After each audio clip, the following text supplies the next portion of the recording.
ఓ ముత్యాలమ్మ ఓ మురిపాల కొమ్మ ఓ పున్నమి బొమ్మ ఓ పుత్తడి బొమ్మ ఓ రాములమ్మ రాములమ్మ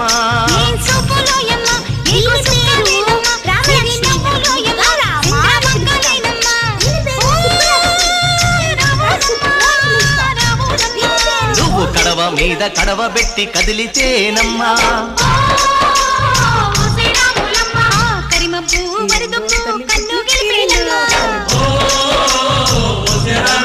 నువ్వు సింధు మీద సిందేసి సింగుమంటేనమ్మా జింక పిల్ల పాదాలకు చక్కుకుంటేనమ్మా